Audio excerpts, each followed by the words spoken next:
Welcome back to another AP Pre-Calc video. I'm Mr. Hibble. Today we're going to be breaking down 310 through 313, looking at some sort of a review, a little remediation, talking about a bunch of topics that people may struggle with. We'll look at some solving different trigonometric equations. We'll look at using different formulas such as double angle formulas and sum and addition formulas. We'll look at evaluating and how to do that. We'll look at rewriting a bunch of equations. I know people struggle with that and how to kind of utilize the formulas we know. And then we'll also get into finding some vertical asymptotes. Let's go ahead and just start here with the first problem and work our way down. So let's look at two problems for solving. All we're doing is solving on 0 to 2 pi, so we don't need plus something k, where k is an integer. We're just solving for any values on the unit circle. So what we want to do is start to get our trig function by itself. For example, looking at this first one, I'm going to divide the 2 over and get sine x equals negative root 2 over 2. And okay, at this step, what we need to do is start to think about what x represents. Well, x in this case is on the inside of our trig function. It's on the inside of sine. That means I'm looking for some angle. I need an angle on the unit circle in which makes sine equal to negative root 2 over 2. So, okay, we go to our unit circle. I need sine. I need a y value that's negative root 2 over 2. I see a y value here and a y value here. So we need the angles in which that occurs. That looks like 5 pi fourths and 7 pi fourths as our answers. We do get two solutions in this case. Let's look at number 2. Number 2, similar idea, right? Start to get the trig function by itself. But the weird thing about this trig function is it's cosecant. Well, I don't like cosecant because I don't know what cosecant necessarily represents on the unit circle. Okay, well, let's change it. We don't have to use cosecant. One thing I know is that cosecant is equal to 1 over sine of x. So, okay, in other words, what I can do is I can change this into a sine of x equation. But if I want sine of x on top, I need to flip both of these fractions. Normally, we don't show this step I just circled. Normally, we go straight to sine of x equals the reciprocal on the far side, root 3 over 2. So now I'm on the unit circle, looking for a y value of root 3 over 2, and anywhere that might occur, I see it. Oh, that's an x value. That's not going to be it. I see that here and here. So take the angles in which those occur at, pi thirds and 2 pi thirds.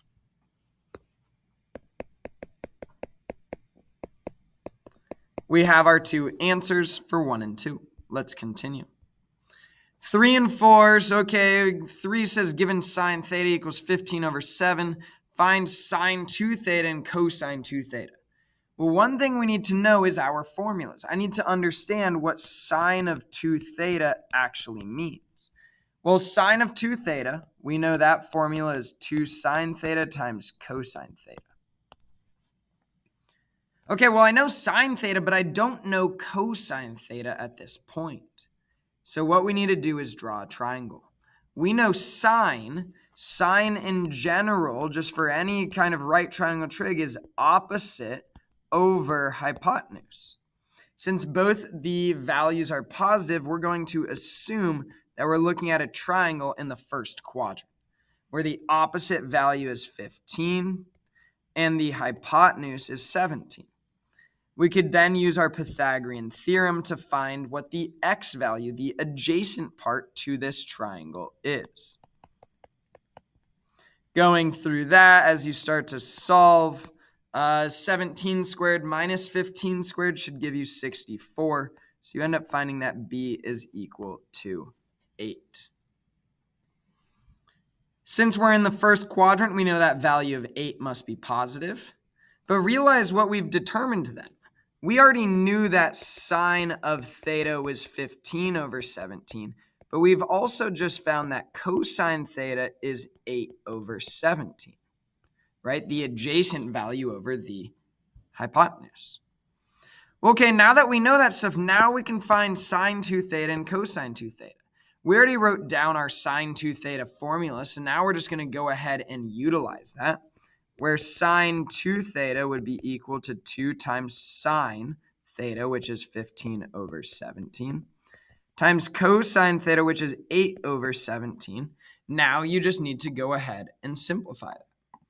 If you multiply across the top and then multiply across the bottom, I get 240 on top. On bottom, 17 times 17 is 289. We can check to see if that simplifies. And in this case, that is its reduced form. It does not share any common factors. So now we've answered the first part to that problem. But we need to still figure out what cosine 2 theta is. Cosine 2 theta has a bunch of different formulas. But remember, the one I recommend using is this one, cosine squared minus sine squared. Okay, well, cosine, we know cosine in this case was 8 over 17. We need to square that. Sine was 15 over 17. We need to square that. Realize 17 squared would give us a common denominator, where 17 squared is 289. 8 squared is 64. 15 squared is 225. You could then go through your subtraction to figure out what that ends up giving us. In this case, we end up getting that cosine 2 theta is equal to negative 161 over 289. Again, you can check to see if that simplifies, but in this case, there is no common values there that would allow it to simplify. So number 3 is now done. You need to make sure you know your double angle formulas for sine and cosine to do that problem. 4 and 5 are similar. They're asking for exact values. But one thing is we don't understand, or we don't know what something divided by 12, pi over 12 radians is on a unit circle. So our strategy then is to change this. I want to change the dividing by 12 into something that will reduce with 12. So you might just start to think about values that add to 17, where both of them definitely reduce. You might think 1 and 16, but 1 does not reduce. You might think 2 and 15, and that actually does work. It does not matter what combination you use here as long as they add to 17 and they reduce. Both fractions reduce with 12. Realize we can simplify those. 2 pi over 12, that's just the same thing as pi 6. 15 pi over 12, you could take out a factor of 3 out of both of those, giving us 5 pi fourths. We now know both those values on the unit circle. But in order to do this problem, you need to know your sum formulas. Remember that sine of a plus b is equal to sine a times cosine b plus cosine a times sine b. So now we just need to start to plug in. Sine of a, well, that would be sine of pi 6. Cosine b, our second angle that we have here is 5 pi fourths. Continue to plug in each of the angles that we are utilizing here, and then go through your simplification. Sine of pi 6, we can go back and reference the unit circle if we need to, but ideally we have these memorized at this point. Sine of pi 6 is 1/2. Cosine of 5 pi fourths. We know pi fourths is root 2. This would be in the third quadrant. Cosine of pi 6 is root 3 over 2. And sine of 5 pi fourths would be negative root 2 over 2.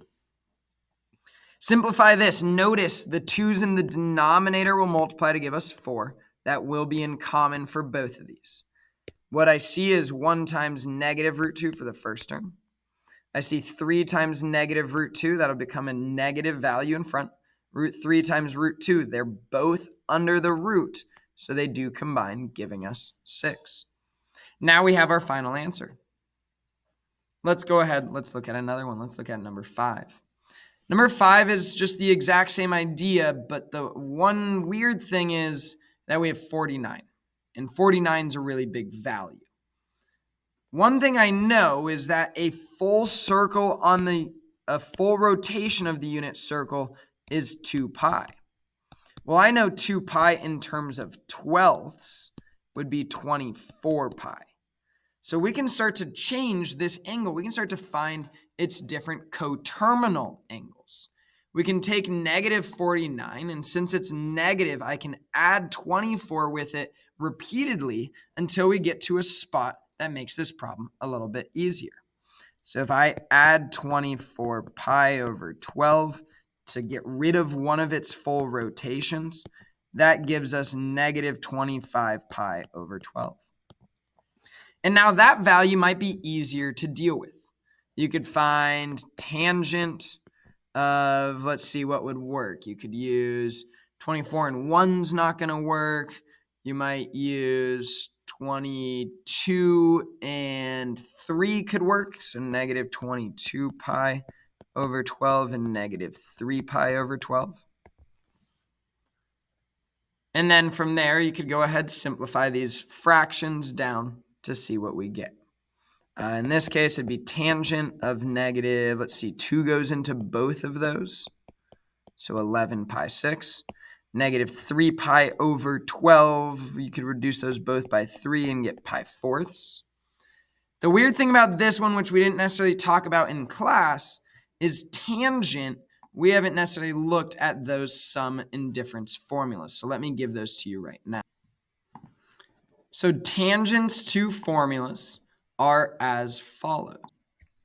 What we see is when you have the sum of two angles with tangent, you end up getting this fraction. And when it's subtraction, notice the signs are the only thing that is flipping there. In our case, we have subtraction. So we're going to go ahead and look at the bottom case. So tan of alpha, or tan of the first angle. So I need tangent of negative 11 pi 6. And then I'm going to subtract tangent of beta, which is pi fourths. Realize I'm using the subtraction formula, so I don't need the minus in front of that second term. All over 1 plus tangent of alpha, which is negative 11 pi 6, times tangent of beta, which was the pi fourths.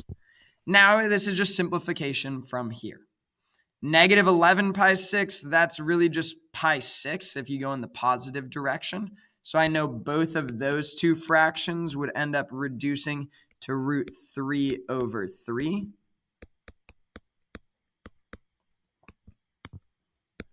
Tangent of pi fourths, we know that would end up giving us 1. So now it's just simplifying all of this and figuring out what it ends up reducing to. If I needed to do that, we're going to have to get some common denominators. I see my common denominator is going to have to be 3 everywhere. 1 times this will just still be root 3 over 3. So on top, what it's looking like is root 3 minus 3 all over 3. And on the denominator of this fraction, I see 3 plus root 3 all over 3. From there, you could simplify, copy dot flip, so root 3 minus 3 all over that value.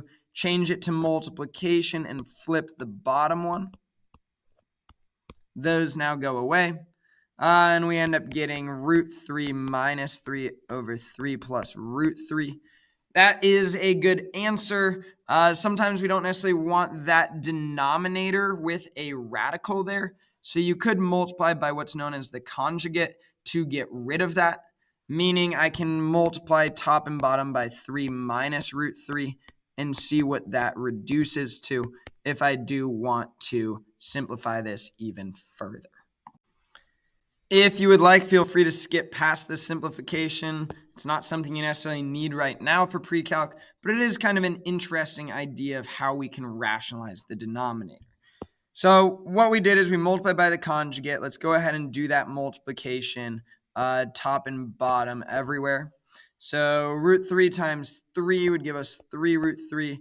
Distribute again. Remember, a root times itself just gives you the value underneath. 3 times 3 on the inside is negative 9. And negative times a negative will be a positive 3 times root 3. On bottom, when you do this multiplication, 3 times 3 gives us 9. 3 times negative root 3. Root 3 times 3, and negative root 3 times root 3, again, would end up canceling. Notice the reason you multiply by the conjugate. It's so that these middle two terms end up canceling, and now there is no radical on the bottom, and instead the 9 minus 3 just gives us 6. Combine like terms on top. Root 3 and the root 3 is combined to give us 6 root 3. Negative 3 minus 9 gives us negative 12.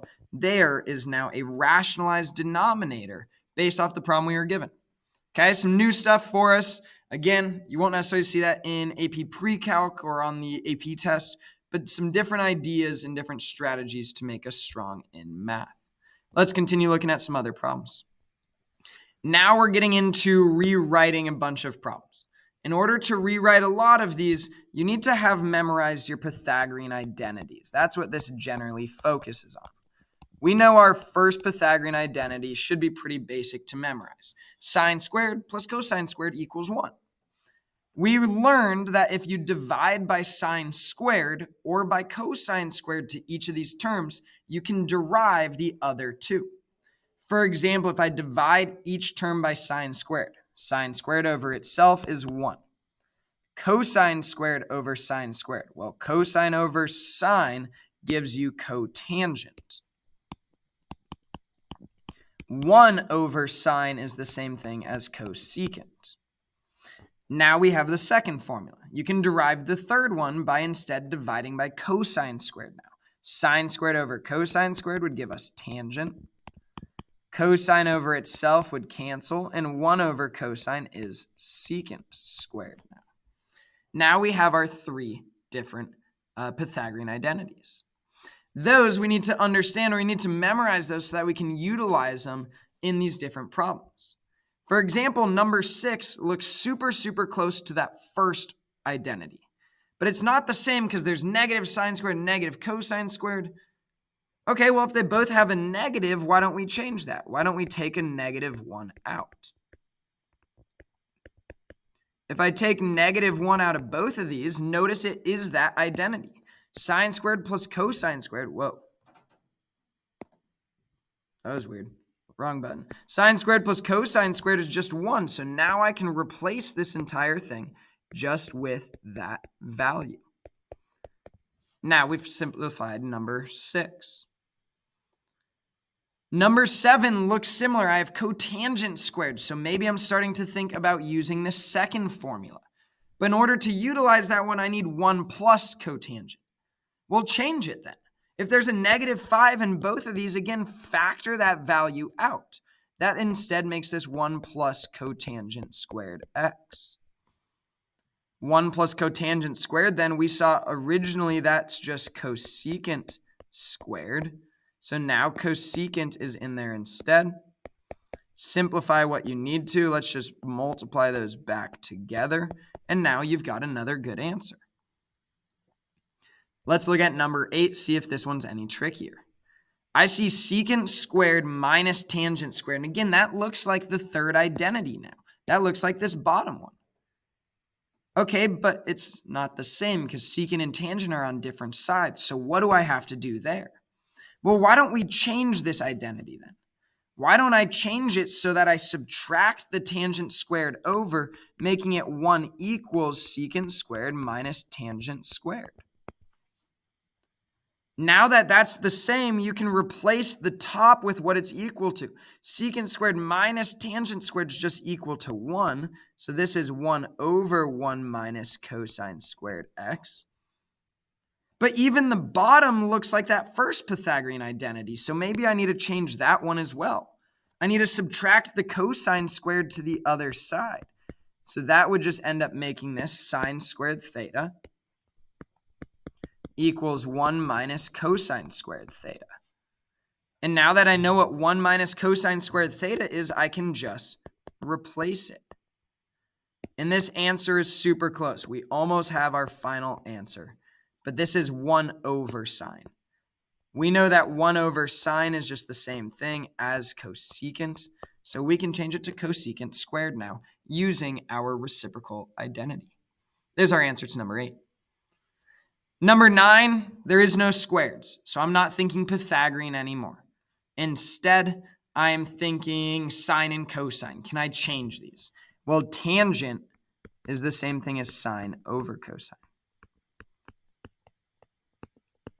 And then you should see those just cancel and we get sine of theta. Number 10, you're seeing the squareds, but they're not adding or subtracting with anything. So I probably don't want to expand them and make them more complicated.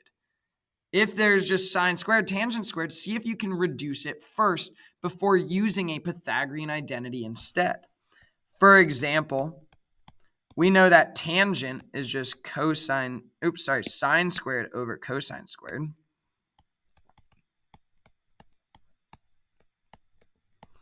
If you need help reducing that, go ahead and copy dot flip to reduce it. So sine squared over 1 times flip the bottom fraction, cosine squared over sine squared now. Notice the sine squareds now cancel, and we're left just with cosine squared theta. There's another answer. 2 more problems, last 2 now looking at the vertical asymptotes. There's some information that we need to remember about vertical asymptotes in the different functions. Remember a vertical asymptote, if you think way back to first semester, when we looked at rational functions, vertical asymptotes occur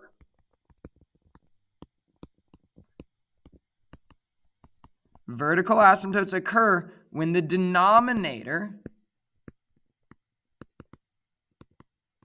equals 0. And realize when we do this, what we're thinking about is just the vertical asymptote. That's x equals. So there's transformations to these functions that we won't actually care about, that we can exclude in this solving process. For example, when we look at number 11, anything that moves the graph vertically or stretches it or dilates it vertically, I don't actually care about when I'm finding a vertical asymptote, because neither of those change the asymptote as we move it left or right.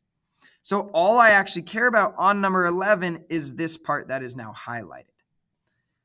But you might say, okay, what is the denominator of this problem? Well, think about your reciprocal identities. Secant, what is secant the reciprocal of? Secant is the reciprocal of cosine. So what we can do is we can think about this as 1 over cosine of 3/2 pi x. But what we need to do is we need to set the denominator equal to 0. So I'm taking the cosine part, I'm setting that equal to 0, and I am solving. Well, again, notice the inside. It's a variable on the inside of a trig function. So we need the angle. What angle makes cosine equal to 0? Well, that would occur at pi halves. So I can take the angle, the part that was on the inside, and say it must be pi halves for cosine to be equal to 0. Realize I'm not going to use 3 pi halves as well. I just need one asymptote to start. Okay, get x by itself. Divide the 3/2 over, or multiply by 2/3, however you want to think about that. Divide the pi's over, those would cancel. If I multiply by 2, divide by 3, that ends up just giving us a value of 3. Right? You might notice that if I write it like this. Oops. Denominator of 3. Look at that catch. Okay, so we get x equals 1/3. I'm glad I showed that out, that way I actually got it correct. Okay, but now that's just a singular vertical asymptote. The other thing we need to remember then is how often these asymptotes occur. Whenever you have cosecant and secant, the asymptote occurs every half period.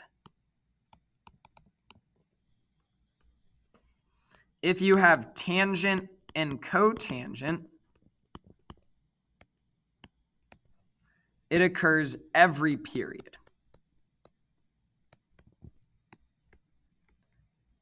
Okay, but now we need to remember how to find a period for each of these. Well, a period for cosecant and secant is 2 pi over b. The period for tangent and cotangent is just pi over b.